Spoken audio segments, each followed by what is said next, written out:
প্রশ্নই বেশি আসে প্রিপোজিশন আর অ্যাপ্রোপ্রিয়েট ক্লাসিফিকেশন। প্রিপোজিশন স্যার ওই আহ, আমার তো কোচিং থেকে একটা বই দিয়ে দিছে ইংলিশের, হ্যাঁ, ওইখানে। ওগুলো দেয় বুঝছো, মুখস্থের জন্য দেয় ওটা, আপাতত যেখান থেকে আর করো সমস্যা নাই, কম্পিটিটিভ একই আর কি। এক্সামে মনে করেন আহ, প্রি- আহ, এই প্রিপোজিশন, এটা যেন কি প্রিপোজিশন বলে, অ্যাপ্রোপ্রিয়েট প্রিপোজিশন, অ্যাপ্রোপ্রিয়েট। ওইটা মনে করেন কম্পিটিটিভ এক্সামে এতে আছে মনে করেন 35টা সর্বোচ্চ গেলে, আর ওদের হুম, ওই বইতে আছে প্রায় 100টার উপরে। বুঝছি, শোনো, সেটা হচ্ছে যে আগে আমরা অল্প করে সবগুলো মনে রাখি, মানে এটা হচ্ছে আমাদের স্ট্র্যাটেজি, যে অল্প করে সব মনে রাখবো, বেশি করে সবগুলো যাবো। ঠিক আছে, হ্যাঁ, এখন অল্প করে সবগুলো কিন্তু আমার মনে থাকবে, তখন আমি আস্তে আস্তে বেশিগুলো দিতে যাবো। তো আগে বেশি করে সব ভুলে যাওয়ার চেয়ে অল্প করে মানে সবগুলো মনে রাখা ভালো। তো তো কাজে আগে আমার তুমি আমার কম্পিটিটিভ যে এক্সামই শেষ করো। ম্যাডাম পড়ায়, ম্যাডাম বলছে যে কি করতে, আমি ওনারটাতে স্যাটিসফ্যাকশন না। উনি বলে কি তুমি অ্যাপেক্স নিবা, আর ওদেরটা নাও, যাই না ওদের কোশ্চেন ব্যাংক নাও, সলভ করবা। যদি তোমার মনেও না থাকে, যদি তুমি নাও পার যে অ্যাবসরেন্স টু, অ্যাবেইড অফ, অ্যাবাইড উইথ, তুমি ডাইরেক্ট ওই কোশ্চেন থেকে মুখস্থ করে নিবা, তারপরে আবার রিভাইজ দেওয়ার সময় তুমি মুখস্থ করবা, ওইখান থেকে পড়বা। আমার বলতেছে যে তুমি বইতে গিয়ে মুখস্থ করবা, এতে তো অনেক সময় লাগবে। এখন আচ্ছা, এখন ঘটনা হচ্ছে কি, এখানে এখানে কথা আছে। দেখো, যেটা মানে উনি যেটা বলতে চাচ্ছেন, অপশন গুলো আগে মুখস্থ করা, তাই তো? শুধু উত্তরটা মুখস্থ করেন, আর কিচ্ছু না। হ্যাঁ, বুঝতে পারছি। এখন শোনো, যেমন ধরো পরীক্ষা, ধরো এতে 35টা আছে, হ্যাঁ, হুম। কম্পিটিটিভ এক্সামে। এখন এই 35টাই কি বিভিন্ন পরীক্ষাতে পড়ছে? পড়ে নাই তো, অন্তত 20টা পড়ছে, বাকি 15টা পড়ে না, হয়তো সামনের কোনো পরীক্ষাতে পড়বে, তাই হ্যাঁ। না? এখন ঘটনা হচ্ছে যে যদি 15টা থেকে আসে, তখন কি করবা? না, আমি আবার ওই তাই যে না? ওইখানে ওই উন্মেষের বইতে 70টা আছে, তো ম্যাডাম বলছে এগুলো একটু দেখো কিরকম কি আছে, তো আমি দেখলাম যে ওই 35টা বাদেও আরো অনেক অনেক কিছু আছে এতে। হ্যাঁ, শোনো, আমি তোমাকে যেটা বলতেছি, যে আমরা বেশি পড়বো সমস্যা নাই, আগে অল্প পড়ে সবগুলো মনে রাখার চেষ্টা করি। এটা যখন হয়ে যাবে, তুমি কি একবারে ক্লাস 10-এ উঠছো, নাকি 1 থেকে 2 3 4 করে 10-এ উঠছো, তাই না? তো হুম। এখন অল্প অল্প করে আগে পড়ে একটা করে বই শেষ করি, এই বইটা যখন শেষ হবে তখন পরের বইতে যাব, কোনো আমি সমস্যা আমার নাই। ম্যাডামের থেকে যেটা বুঝতে পারছি, ম্যাডামের সিজনও এরকম ছিল, ম্যাডামের টিচারদেরও সিজন এরকম। ম্যাডামের কথা হলো কোচিং এর উইকলি পরীক্ষা, কোচিং এর পরীক্ষায় 80 90 থাকতে হবে। এটার জন্য তুমি মুখস্থ করো কম্পিটিটিভ থেকে, অ্যাপেক্স থেকে, তোমার অল্প বইরা বেশি পড়ো, যাই করো, তোমার ওইখানে মার্কস 45-এর 45 90 থাকতেই হবে। হ্যাঁ, ঠিক আছে, সেটা ধরো হচ্ছে ঠিক আছে। আচ্ছা, উনি কোন মেডিকেল থেকে পড়ছে? উনি এখন বেসরকারি মেডিকেল পড়তেছে, ওনাদের মেডিকেল কোচিং বন্ধ হয়ে গেছে সরকারের পক্ষ থেকে। ঢাকা ভার্সিটির আন্ডারে একটা মেডিকেল কোচিং ছিল, এখন ওনার মাইগ্রেশন চলতেছে। ও আচ্ছা আচ্ছা, মানে এমনি নাম মনে আছে? এরকম অবশ্য কয়েকটা দেখলাম, রাজশাহীতে কয়েকটা হয়েছে। না, এখানে ডেমরার কাছাকাছি, স্টাফ কোয়ার্টারের কাছাকাছি। বুঝছি। না, তাহলে তো ঝামেলাও আছে, ঝামেলার বিষয় যদি হ্যাঁ। মাইগ্রেশন না হয়। হ্যাঁ, ওনাদেরটা নিয়ে উনি অনেক ঝামেলা, আজ 6 মাস ধরে ক্লাস বন্ধ। বুঝছি। আচ্ছা, সমস্যা নেই। তবে মেডিকেলের সুবিধা কি জানো? মেডিকেলে তুমি যদি একবার ভর্তি হও, হুম। তোমাকে ওরা ডাক্তার বানায় ছাড়বে, কারণ এমবিবিএস এর পূর্ণরূপ হচ্ছে bachelor of bachelor of medicine and medicine and bachelor of bachelor of surgery. Science. হুম। তাই না? এখন ঘটনা হচ্ছে, দেখো, মেডিসিন হয়তো তোমাকে মুখস্থ করতে হচ্ছে, কিন্তু সার্জারিতে সব প্র্যাকটিক্যাল। হুম। এরকম সিচুয়েশন না, তো দেখা যায় এতে হয় কি, যে হয় না যে আমরা প্র্যাকটিক্যাল, ধরো কেউ ওষুধের নাম মুখস্থ রাখতে পারে না, কিন্তু সে খুব সুন্দর করে সেলাই করতে পারে, হাত হুম। ভেঙে গেলে প্লাস্টার লাগাই দিতে পারে, সেও তো ডাক্তার। হুম। তো এই জন্য হয় কি, যে তুমি মেডিকেলে ভর্তি হয়েছো মানে তারা তোমাকে ডাক্তার করে বের করে নিবে। হুম। তো তোমার হচ্ছে যে এটা 2000, আমরা আমাদের প্রথম ব্যাচে হয়নি, মানে আমাদের ব্যাচে যারা সেকেন্ড টাইম আসছিল 2016 সালে, তো না 15 সালে, 15, হ্যাঁ 15-তে, তো তোমার প্রশ্ন ফাঁস হয়েছিল। আপনার ঢাকা ভার্সিটির কোন সেশন, 16 17 না 15 16? 14 15, চোদ্দ 14, পনেরো মেলা আগে। হ্যাঁ, অনেক হয়ে গেল তো। ধরো হুম। মানে আমার এইচএসসি হচ্ছে 2014। তো মানে আমি আপনার থেকে 10 বছরের ছোট। 10 বছর আছে তো, হ্যাঁ।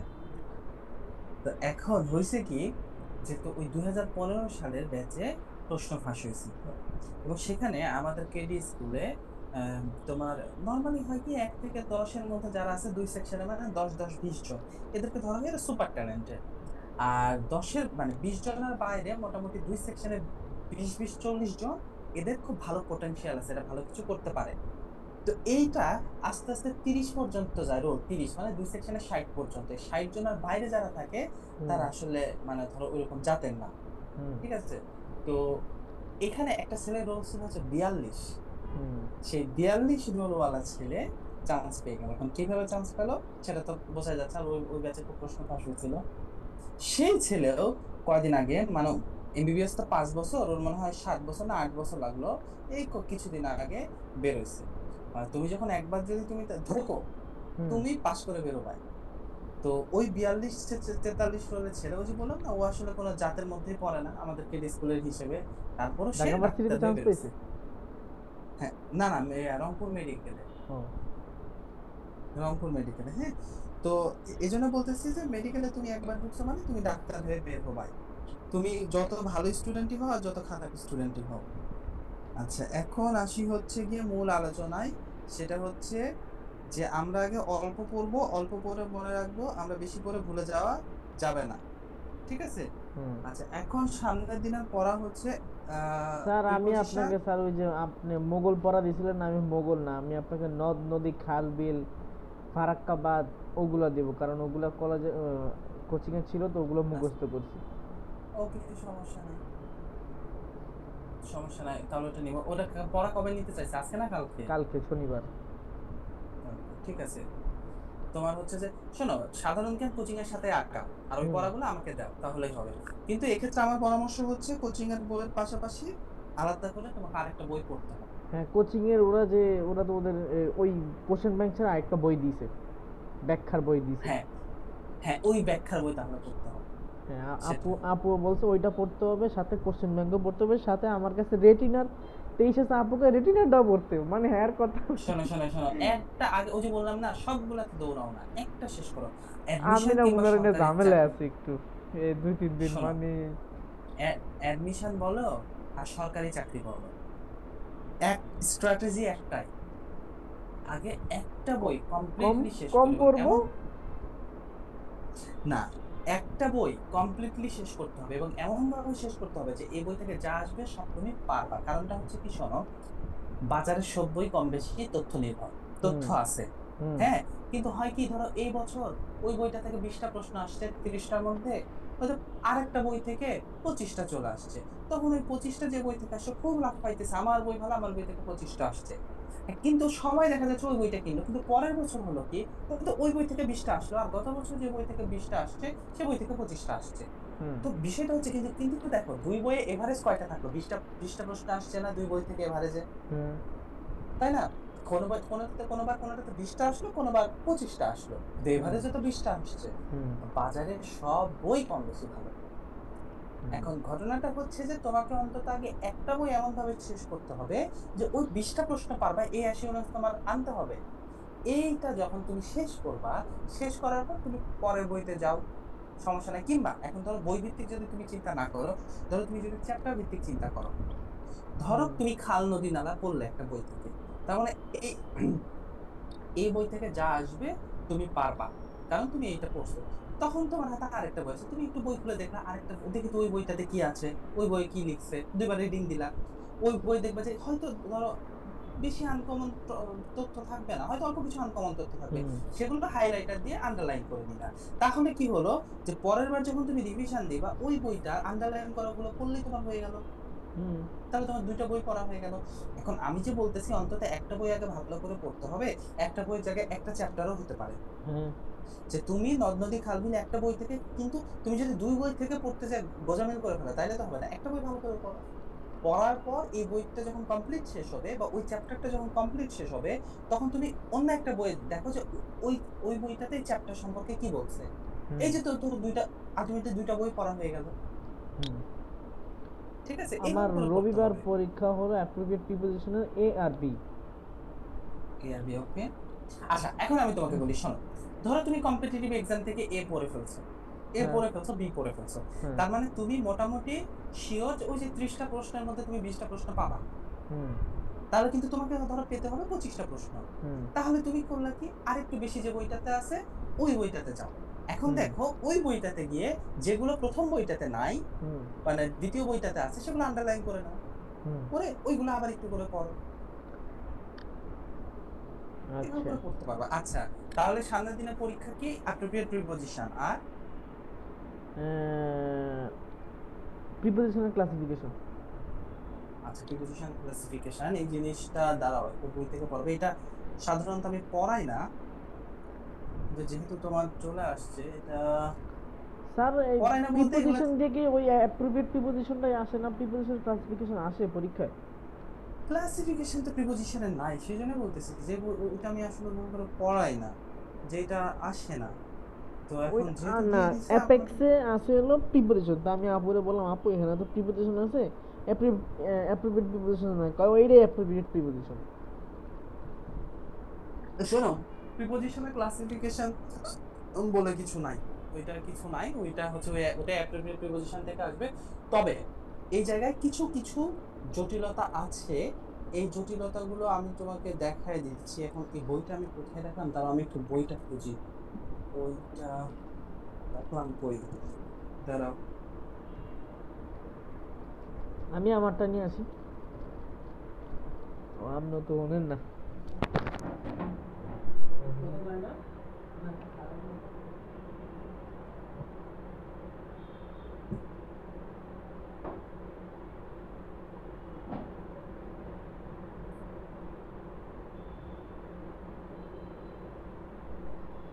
হ্যাঁ, আচ্ছা আসো দেখো, আমি জি স্যার, চ্যাপ্টারটা মাত্র আসছে, আমি একটু গেছিলাম আমার বইগুলি আনতে। চ্যাপ্টারটা বের করি।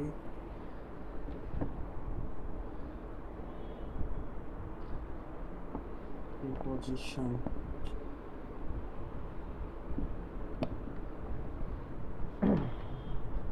বইয়ের পেজগুলি ভালো দিছে বুঝছেন, মোটা মোটা, বলেন পড়ে না, নতুন নতুনই থেকে যায়। 97 আচ্ছা পৃষ্ঠা আছে আমার বই, শুধু এক পেজ এটা নিয়ে কথাবার্তা আছে, শুধু এক পেজ। ওকে, দেখো তাহলে একদম প্রিপজিশনের গোষ্ঠী উদ্ধার করব। একটু মন দাও আর রেকর্ডটা চালু রাখো, কারণ আর মনে হয় তোমার কোচিং এ এইভাবে করে তোমার গোষ্ঠী উদ্ধার করবে না, যে একটু মন দিতে হবে। দেখো উম, ঝামেলাটা হচ্ছে, দাঁড়াও, এখন আমি একটা ইয়ে বের করি, স্লাইড বানাই নি। আচ্ছা, preposition use of some preposition, তাহলে 110 পর্যন্ত, 10 পেজ, 12 পেজ, 13 পেজ, সব ব্যাংকের কোশ্চেন, মন্ত্রণালয়ের এগুলো কোশ্চেন। আমি হচ্ছে ওই ইয়ার স্টুডেন্টদেরকে পড়াই আর কি, চাকরির স্টুডেন্টদেরকে পড়াই। তবে অ্যাডমিশন, মানে অ্যাডমিশনে পড়ানোটা সহজ, কারণ এই যে ধরো তুমি তুমি পড়তেছো, হ্যাঁ, তোমার জানার পরিধিটা কম, হ্যাঁ, কিন্তু যে কিনা চাকরির জন্য পড়তেছে, সে অনার্স মাস্টার শেষ করে সে পড়তেছে, এমনও পাই আমি স্টুডেন্ট যে কিনা নিজে ইংলিশ অনার্স মাস্টার্স, আমি তার ইংলিশ পড়াই। কেন এরকম কেন? বুঝছো? এখন তারা কোচিং এ ভর্তি হয়েছে, এই যে আমার এক বন্ধু আছে বুঝছো, সে ইংলিশে মাস্টার্স, কোনো সমস্যা হলে আমাদের নক দেয়। তো এখন ঘটনা হচ্ছে কি, ইংলিশ যারা পড়ে, ইংলিশে তো শুধু গ্রামার নাই, অনেক কিছু থাকে। তো এই কারণে আমরা স্লাইডটা বানায় রাখলাম, এই কারণে ওরা সবাই যে গ্রামার পারে এমনটা না। এই জন্য ওরা হচ্ছে গিয়ে তোমার মানে নক দেয়। এবং তুমি দেখবা যে এই তোমার তোমার কোচিং এ দেখবা যে যারা ইয়ে পড়াচ্ছে, হ্যাঁ, ইংলিশ পড়াচ্ছে, তো দেখবা যে তাদের কয়েকজন ইংলিশ ডিপার্টমেন্টের স্টুডেন্ট, অল্প, হাতে গোনা, নাই বললেই চলে। মানে বিসিএস কোচিং এ যত বড় বড় ইংলিশের টিচার, হ্যাঁ, তারা ম্যাক্সিমাম টাইমে তাদের 90% হচ্ছে ইংলিশ ডিপার্টমেন্টের স্টুডেন্ট না। এই কাজে গ্রামার পড়াইতে গেলে আসলে ইংলিশ ডিপার্টমেন্টের স্টুডেন্ট হতে হয় না। স্যার অ্যাডজেক্টিভ পড়তে কিরকম সময় লাগবে? অ্যাজেক্টিভ, হুম শোনো, অ্যাজেক্টিভের মধ্যে অ্যাজেক্টিভ একদিনেই সম্ভব শেষ, কিন্তু অ্যাজেক্টিভের মধ্যে তো আর্টিকেল আছে, হুম আর্টিকেল আর্টিকেল নিজেও আছে। অ্যাজেক্টিভ, ডিটারমিনার আছে। এমনি বেসিক অ্যাজেক্টিভ পড়তে সময় লাগবে না বেশি। আচ্ছা, যাই হোক, এখন আসি হচ্ছে আলোচনায়। দেখো আমি শেয়ার দেই, শেয়ার শেয়ার শেয়ার।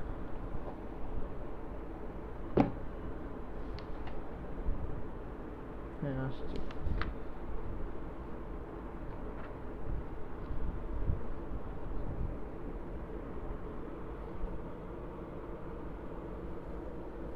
ওকে দেখো, আবার হয়েছে কি জানো, যে এই যে হুম আমি ইংলিশ পড়াইতে এটা নিয়ে আইএলটিএস নিয়ে বিশাল একটা ইয়ে ছিল, মানে কনফিডেন্স ছিল যে আর ইংলিশ ইংলিশ পড়া আইএলটিএস এ বসলে একদম কোপায় দিব হ্যান ত্যান এরকম, বুঝছো? কিন্তু যেটা দেখলাম যে আইএলটিএস যতটা সহজ ভাবছি এতটা সহজ না, জিনিসটা কঠিন আছে।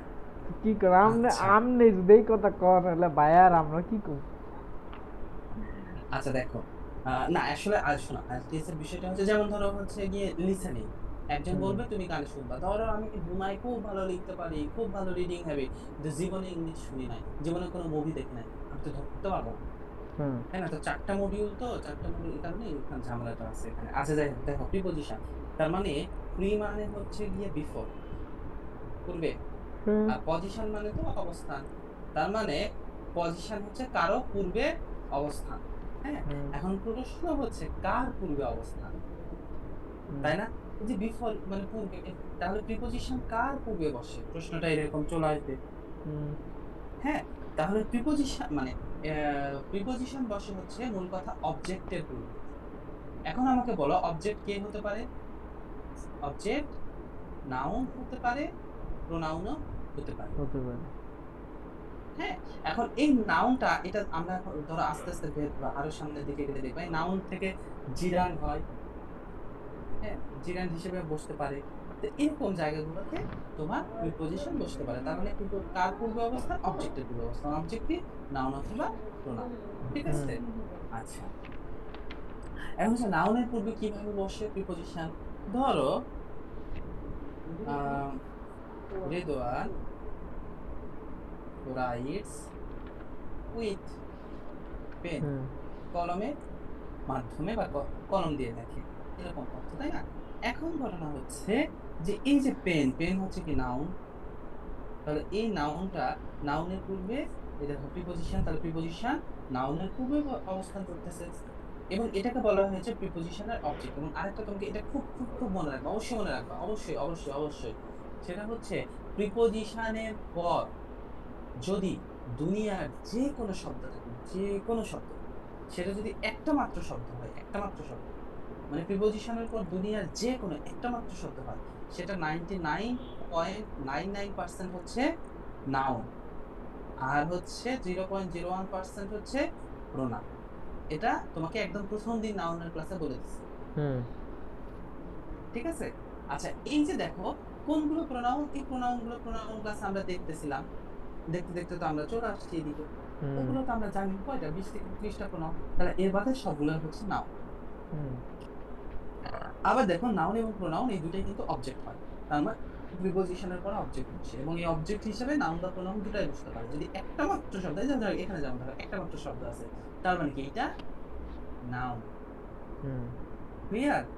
হুম আচ্ছা, এখন হচ্ছে গিয়ে একটু দাও।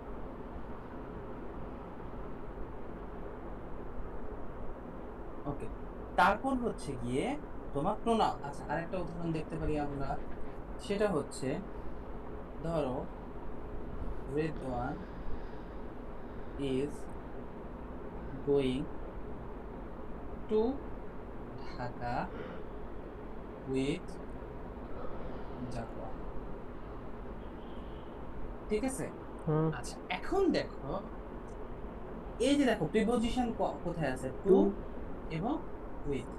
হুম তাহলে এই যে টু এর পর একটা মাত্র শব্দ, নাউন দেখো একাধিক শব্দ আছে কিন্তু এখানে প্রিপজিশন, এখানে প্রিপজিশন, দুইটার মাঝে একটা শব্দ, তার মানে কি এটা নাউন অবজেক্ট, আচ্ছা প্রিপজিশনের অবজেক্ট, তার মানে এটা নাউন হবে অথবা প্রোনাউন হবে, যেহেতু প্রোনাউন না তাহলে এটা নাউন। হুম আবার ধরো উইথ চাপা, উইথ এর পর একটা মাত্র শব্দ, তাহলে অবশ্যই এটা অবজেক্ট, তাহলে অবজেক্ট হলে হয় নাউন নয়তো প্রোনাউন, হুম যেহেতু এটা প্রোনাউন না তাহলে এটা কি হবে? নাউন হবে। ঠিক আছে ক্লিয়ার? হুম আচ্ছা, এখন আসি হচ্ছে প্রোনাউনের সাথে, প্রোনাউনের সাথে কিরকম বুঝতে পারে? তুমি প্যাসিভ ভয়েস করার সময় বাই এর পর প্রিপজিশন বসানো, ধরো আমরা বলি যে the work is done by is me done by me, এই যে দেখো তুমি মি লিখলা, প্রিপজিশন প্রিপজিশনের পরে লিখলা, তাহলে এই যে এটা হচ্ছে প্রোনাউন, একটা মাত্র শব্দ, তাহলে হয় নাউন হবে না প্রোনাউন হবে, তুমি তো বুঝতে পারতেছো এটা প্রোনাউন, তাহলে এটা হবে প্রোনাউন। ঠিক আছে হ্যাঁ, আর আরেকটা হচ্ছে গিয়ে যে জিরান, নাউন জিরান হচ্ছে কি ভার্ব প্লাস আইএনজি। হ্যাঁ, এবং এই ভার্ব প্লাস আইএনজি দুই রকম হতে পারে, একটা জিরান হতে পারে, একটা প্রেজেন্ট পার্টিসিপল হতে পারে। এটা তোমাকে পড়াবো, সমস্যা নাই। আচ্ছা ধরো Redwan is fond of playing. এই যে দেখো প্লেইং ভার্ব প্লাস আইএনজি, তাই না? হ্যাঁ আচ্ছা এই যে প্রিপোজিশন অফ, এবং ফন্ডের পর কিন্তু অ্যাপ্রোপ্রিয়েট প্রিপোজিশন অফ বসে। তারপর এরপর তাহলে একটা মাত্র শব্দ, তাহলে শব্দটা কি হবে, নাউন বা প্রোনাউন? এটা যেহেতু প্রোনাউন না, তাহলে এটা হবে নাউন। হুম, এখন প্রশ্ন হচ্ছে, তখন বলবে যে এটা কি নাউন ধরনের নাউন? এটা হচ্ছে জিরান্ডিয়াল নাউন, জিরান। পরীক্ষায় আচ্ছা কিন্তু আসে যে এরকম, এটা জিরান না প্রেজেন্ট পার্টিসিপল। তার মানে প্রিপোজিশনের পর যদি ভার্ব প্লাস আইএনজি থাকে তাহলে সেটা জিরান, জিরান মানে নাউন। হুম আচ্ছা, এখন কালকে তোমাকে অ্যাডভার্বের ক্লাসে বলছিলাম যে যদি বাক্যের শেষে প্রিপোজিশন থাকে, যেমন ধরো কাম ইন, হ্যাঁ শেষ, বাক্য শেষ এবং শেষ প্রিপোজিশন, তাহলে এটা কি হবে, কোন পার্টিসিপল স্পিচ হবে? আদেশ তো বলছিলেন ইম্পারেটিভের এটা এটা কোন participle speech, noun pronoun adjective verb adverb, এটা কোন পার্টিসিপল স্পিচ? অ্যাডভার্ব কি? অ্যাডজেক্টিভ না না, শুনতে পাইনি, প্রথমে কি বললা? অ্যাডভার্ব অ্যাডভার্ব তো, তাই তো গতদিন অ্যাডভার্ব পড়ালাম না, অ্যাডভার্ব পড়ানোর সময় বললাম না যে নাউনের পর, সরি, তোমার হচ্ছে যে মানে একটা বাক্যের শেষে যদি প্রিপোজিশন থাকে এবং প্রিপোজিশন দিয়ে যদি বাক্যটা শেষ হয়, তাহলে সেটা হবে হচ্ছে অ্যাডভার্ব। হ্যাঁ ঠিক আছে, ভুলে গেলে তো চলবে না। আচ্ছা, এখন যেমন ধরো দা সান ওয়েন্ট ডাউন, এই যে দেখো ডাউন বাক্যের শেষে, হ্যাঁ ডাউন তাহলে এটা কি হবে, প্রিপোজিশন, কিন্তু এই প্রিপোজিশন হবে অ্যাডভার্ব। অ্যাডভার্ব হ্যাঁ যেমন ধরো হচ্ছে, হ্যাঁ যেমন ধরো হচ্ছে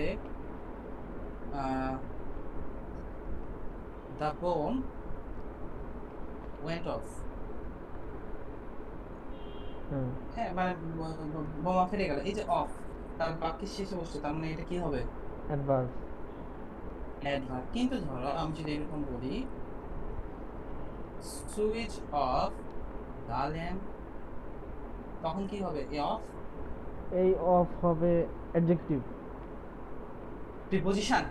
আচ্ছা হ্যাঁ হ্যাঁ হ্যাঁ প্রিপোজিশন ওই যে প্রিপোজিশন, প্রিপোজিশন যখন বাক্যের শেষে থাকে হ্যাঁ তখন সেটা হবে অ্যাডভার্ব। এই যে দেখো বাক্যের শেষে বসছে, এই যে হ্যাঁ ইন, এই যে ডাউন, হ্যাঁ বাক্যের শেষে বসছে অফ। আর এটাই যখন বাক্যের মাঝে বসতে পারে, যেমন ধরো যে এই যে কামিং বাক্যের শেষে বসছে, এটা হলো কি, প্রিপোজিশন। না আমি যদি বলি রিদওয়ান লিভস ইন ঢাকা, হুম এখানে ইন হলো এখন প্রিপোজিশন দেখো এই যে ইন, তখন প্রিপোজিশন। পার্থক্য বুঝতে পারছো? হ্যাঁ ওকে, এখন আসি হচ্ছে গিয়ে পরের আলোচনা। পরের আলোচনা হচ্ছে যে ব্যতিক্রমগুলো দেখার দরকার নাই, কিছু এক্সেপশনাল প্রিপোজিশন যেগুলো দেখলে তোমার কাছে প্রিপোজিশন মনে হয় না কিন্তু এগুলো আসলে প্রিপোজিশন, এগুলো তোমাকে একটু মনে রাখতে হবে। অ্যাক্রস, তারপর হচ্ছে এগুলো তোমাকে মুখস্থ রাখতে হবে অ্যালং সাইড। এবং আমি যা যা পড়াচ্ছি, ঠিক আছে, পরীক্ষার প্রশ্ন পাবার পর আমি তোমাকে মিলাই দিব, আমি যা যা পড়াচ্ছি সেখান থেকে প্রশ্ন আসছে, কাজে তোমাকে এগুলো পড়তে হবে। তারপর হচ্ছে ধরো বিসাইডস, তারপর এগুলো অন্য পার্সোপেসিস হিসাবে ব্যবহৃত হয়, একই সাথে প্রিপোজিশন হিসেবে ব্যবহৃত হয়, এই কারণে এগুলো পরীক্ষা আসে। কনসিডারিং, তারপর হচ্ছে অ্যালং, তারপর হচ্ছে পাস্ট, পাঁচ তো পাস্ট, প্রিপোজিশন তারপর পাস্ট শুধু প্রিপোজিশন অন্য হিসেবে ব্যবহৃত হয় এই জন্য। তারপর ধরো হচ্ছে থ্রু,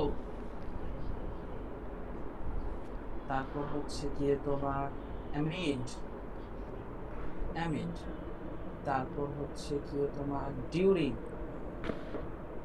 তারপর হচ্ছে ফলোইং, তারপর হচ্ছে গিয়ে তোমার এগেইনস্ট, এগুলো তোমার মাথায় রাখতে হবে, মনে রাখতে হবে, এগেইনস্ট। তারপর হচ্ছে গিয়ে তোমার কনসার্নিং, তারপর হচ্ছে এক্সেপ্ট। এই এক্সেপ্ট বুঝছো, এক্সেপ্ট আর বাট এই হুম দুইটা উইদাউট এর কাজ করে, উইদাউট, কাজে এগুলো প্রিপজিশন হিসেবে ব্যবহৃত হতে পারে। তারপর হচ্ছে ঠিক আছে তোমার লাইক, লাইক ভার্ব হিসেবে ব্যবহৃত হতে পারে, প্রিপজিশন হিসেবে ব্যবহৃত হতে পারে, সিন্স। আচ্ছা আরেকটা হচ্ছে রিগার্ডিং, রিগার্ডিং দেখি না এগুলো। এগুলো প্রিপজিশন হিসেবে ব্যবহৃত হতে পারে কিন্তু এক্সেপশনাল প্রিপজিশন, কাজে এগুলো হুম তুমি খাতায় লিখে মুখস্থ করতে হবে। যেমন ধরো এখন আসি হচ্ছে এগুলোর ব্যবহারে, এগুলো কখন কিভাবে তোমাকে কনফিউজ করবে যে এগুলো প্রিপজিশন নাকি অন্য কিছু। যেমন ধরো আমি যদি এরকম বলি যে I know nothing, I know nothing regarding this issue. হ্যাঁ, I know nothing regarding this issue. পরীক্ষায় প্রশ্ন আসবে কিভাবে জানো, পরীক্ষায় এর নিচে আন্ডারলাইন করে থাকবে, নিচের এটি কোন পার্সিপেস কেস, এই যে একটু আগে বললাম রিগার্ডিং পার্সিপেস প্রিপজিশন। এবং রিগার্ডিং এটার বাংলা অর্থ কি দাঁড়াচ্ছে দেখো তো, আমি এই ইস্যু বা বিষয় সম্পর্কে কিছু জানি না। হুম এই যে সম্পর্কে, তাহলে অ্যাবাউট দিস ইস্যু, তাই না? আই হ্যাঁ know nothing about this issue. এই রিগার্ডিং হচ্ছে অ্যাবাউট এর অর্থ, এটা একটা অ্যাপ্রোপ্রিয়েট মানে প্রিপজিশন। ঠিক তারপর আছে। ধরো আহ নামিরা hid me হিড না behind, হাইড মি? পাস্টে করছি, আচ্ছা আচ্ছা hide আচ্ছা hid, আচ্ছা হ্যাঁ, behind a tree near the bush। হ্যাঁ, এখন দেখো যে আমাকে তারা করলো কি, যেখানে নাউন পাবা সেখানে এই দেখো ট্রি হচ্ছে নাউন, বুশ হচ্ছে নাউন, এগুলোতে আসলে প্রিপজিশন থাকে। তাহলে এই যে দেখো বিহাইন্ড, একটু আগে বললাম না বিহাইন্ড হচ্ছে প্রিপজিশন, একটু মনে রাখতে হবে এটা এক্সেপশনাল। হুম তাহলে বিহাইন্ড হচ্ছে প্রিপজিশন। আবার কালকে দেখো নিয়ার পড়ার সময় কিন্তু আমরা দুই রকম নিয়ার পাইছি, একটা অ্যাডভার্ব অফ প্লেস, একটা adverb of time. Hmm the exam is knocking at near at the door, তার মানে কি এটা সময় বোঝাচ্ছে। হুম কিংবা you are near to me, তুমি আমার খুব কাছে, তখন কি বোঝাচ্ছে, স্থান বোঝাচ্ছে। তাহলে সেগুলো কি অ্যাডভার্ব, আর এখানে নিয়ারটা একই নিয়ার, এখানে কি প্রিপজিশন। হুম ঠিক আছে। ঠিক আছে। আচ্ছা, running out of time, 10 minute পর বন্ধ হবে, হোক। আচ্ছা, তারপর আসি হচ্ছে তোমার পরেরটা। দেখো এই যে বাট নিয়ে পড়লাম না, বাট হুম এগুলো তুমি খাতায় লিখে রাখবে, অ্যাডভার্ব শোনা অ্যাডভার্বের দিয়ে আমি যেগুলো যেগুলো পড়ালাম তুমি তো ভিডিও আবার দেখবে, হ্যাঁ, দেখার সময় অ্যাডভার্বের এটা নোট, সরি প্রিপজিশন এটা নোট করে রাখবা, কারণ হুম আমি করবো। তোমাকে যেগুলো যেখান থেকে পড়াচ্ছি হুম এই এইটা এই জিনিসগুলা তুমি অন্য কোনো বইতে পাবা না। ঠিক আছে, সেই কারণে আমি যা যা পড়াচ্ছি তুমি নোট করে রাখবা। যেমন ধরো I lost everything, appropriate preposition তো পড়বা, এগুলো হচ্ছে classification of preposition. I lost everything but honour, মানে আমি সম্মান ছাড়া সবই হারাইছি। এখন এই যে ছাড়া, তাহলে বাট অর্থ কি দিচ্ছে, উইদাউট না, ছাড়া। হুম তাহলে এই যে একটু আগে আমি বললাম যে বাট উইদাউট এর অর্থ দেয়। আরেকটা কি এক্সেপ্ট, হুম তুমি এখানে এক্সেপ্ট বসিয়ে দেবা, I lost everything except honour. তার মানে এই তিনটাই কি, এই তিনটাই হচ্ছে প্রিপজিশন, কিন্তু দেখলে এদেরকে প্রিপজিশন মনে হয় মনে না। হয়নি।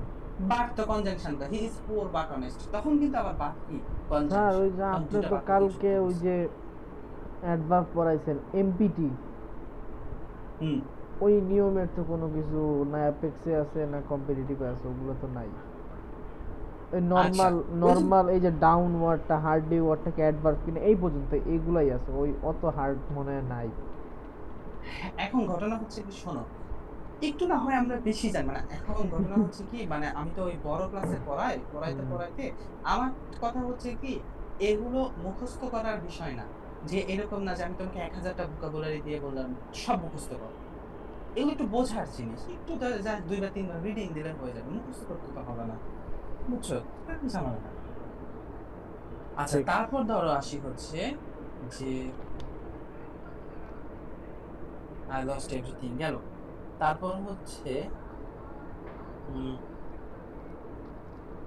Considering the quality, considering the quality, the price is nothing।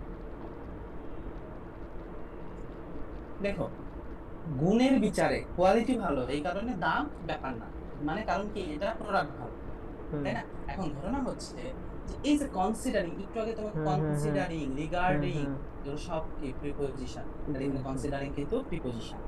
ঠিক আছে। তাহলে এই কনসিডারিং কি অর্থে? বিবেচনা অর্থে। বিবেচনা এই আছে। কোয়ালিটি বিবেচনা, বিবেচনা অর্থে, ঠিক আছে? আচ্ছা, তারপর ধরো, এটা important, the river flows past the village. এই যে পাস্ট, মানে নদীটি গ্রামের পাশ দিয়ে বয়ে গেছে, এই পাস্ট কিন্তু প্রিপোজিশন। এই যে আমার ম্যাডামের কথা সবসময় হলো, পাস্ট। উনি উনি দেখছে কোশ্চেনে দেখছে পাঁচটা নিচে আন্ডারলাইন করা, উত্তরে দেখছে প্রিপোজিশন, তার কথা হলো পাঁচ মানে প্রিপোজিশন আমার মুখস্থ করতে হবে, এমনি কি হইব? আমার তো স্পেসিফিক না না ভাবে না ওই না না দশ না না। বারোটা করলে আমার এগুলো হয়ে যেতেছে। হ্যাঁ হ্যাঁ উনার কথা হ্যাঁ, হইলো যেমন ধরো, না, আচ্ছা, কোশ্চেন দেখে উনি এই মুখস্থ পাস্টের করে। কথা, এই পাস্টের কথা আমি তোমাকে ধরো, পাস্ট টেন্স আমি বললাম কি পাস্ট টেন্স। হ্যাঁ, এখন আমি যদি তোমাকে বলি এখানে পাস্ট কি, তুমি যদি প্রিপোজিশন বলো তাহলে ভুল হয়ে ভুল। যাবে। কারণ কি? কারণ টেন্স তো নাউন, নাউনের হ্যাঁ, আগে যেটা বসছে সেটা নাউনকে মডিফাই করে, তাহলে পাস্ট কি? অ্যাডজেক্টিভ। অ্যাডজেক্টিভ। আবার আমি যদি বলি যে আহ, ধরো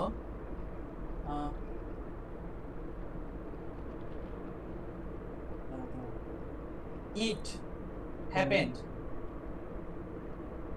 ইন দ্য পাস্ট, এটি অতীতকালে ঘটেছে, হ্যাঁ, তখন। তাহলে দেখো এটা কি সময় নির্দেশ করতেছে, অতীত সময় নির্দেশ করলে কি হ্যাঁ, অ্যাডভার্ব অফ টাইম। তাহলে অ্যাডভার্ব এই টাইম। জিনিসটা কিন্তু কি হয়ে যাবে? অ্যাডভার্ব, মানে হুম, ধরো অ্যাডভার্ব অফ টাইম। তার মানে একটা শব্দ যে বিভিন্ন জায়গায় ফাংশন করে এটা তোমার মাথার ভেতর ঢুকাইতে হবে, হুম, এটা নিয়ে চিন্তা করতে হবে। যদিও তোমার হাতে সময় কম, হ্যাঁ, ধরো এই জিনিসগুলো খুব ডিটেলস আমি চাকরির ব্যাচগুলোতে আলোচনা করি, কারণ তাদের হাতে ধরো অনার্স পাস করার পর তাদের হাতে 6-7 বছর থাকে, একটা চাকরি হইলেই হলো, 6-7 বছর পড়াশোনা করবে, কাজে তাদের মধ্যে এই জিনিসগুলো একদম ডিটেলসে ঢুকানো যায়। তোমার মধ্যেও দেওয়া যাবে, কিন্তু তোমার হাতে তো এত ডিটেলস সময় নেই, এই যে আমি অনেক কিছু স্কিপ করে যাচ্ছি, তারপরে এগুলা চোখ বন্ধ করে মুখস্থ করা যাবে না। হুম, আচ্ছা, হ্যাঁ, কোনগুলো তুমি মুখস্থ করবা? যেগুলো অ্যাপ্রোপ্রিয়েট প্রিপজিশন।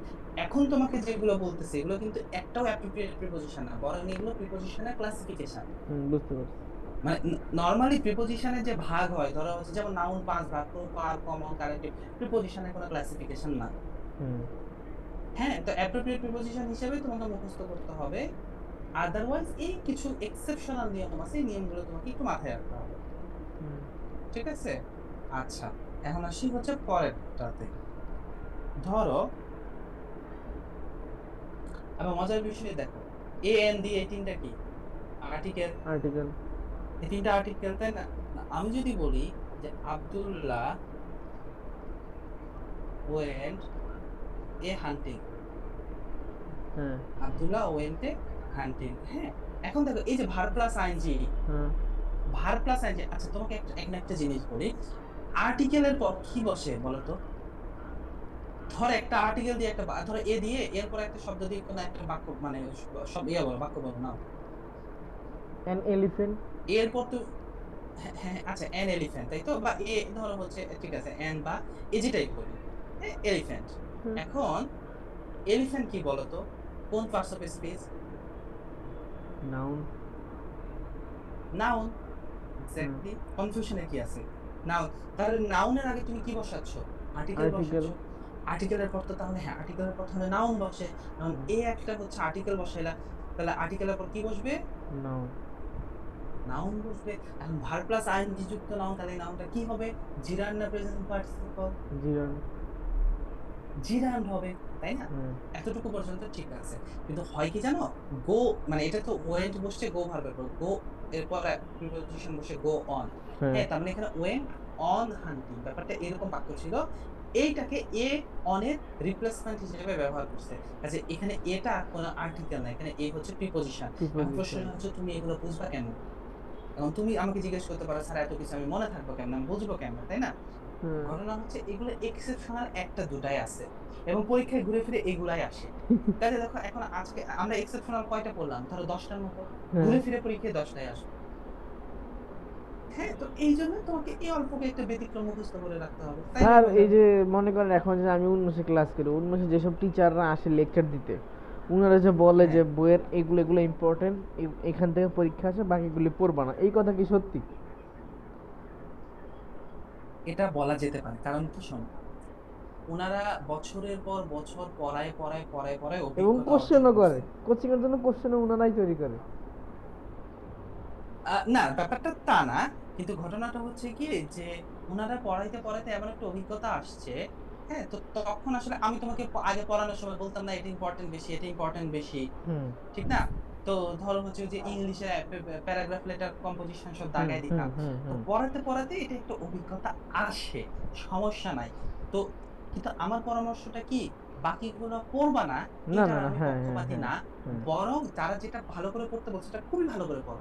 হুম কারণ তোমার তোমার প্ল্যান কিন্তু শুধু মেডিকেল না। দেখো, তুমি মেডিকেলের প্রিপারেশন নিচ্ছ, আল্লাহ মেডিকেলে চান্স দিক, যদি চান্স না হয়, তাই না, তখন হুম তোমাকে কিন্তু ভার্সিটি গুলোতেও পরীক্ষা দিতে হবে। হুম তা এখন তুমি যদি ওই জিনিসগুলো ধরো মেডিকেলের জন্য ইম্পর্টেন্ট না, কিন্তু দেখা যাচ্ছে ভার্সিটিতে ওখান থেকে প্রশ্ন আসে। হুম এই জন্য আমার পরামর্শ হচ্ছে ওরা যেটা ভালো করে পড়তে বলতেছে সেটা পড়বা, বাকিগুলো ছেড়ে দিবা না। কারণ মেডিকেল যদি একান্ত মিস হয় আমাকে তো ভার্সিটি ভর্তি হইতে হবে। হুম। আচ্ছা, আর 1 মিনিট আছে, আমি এটা ক্যান্সেল করে আবার লিঙ্ক দিচ্ছি, দাঁড়াও। আচ্ছা।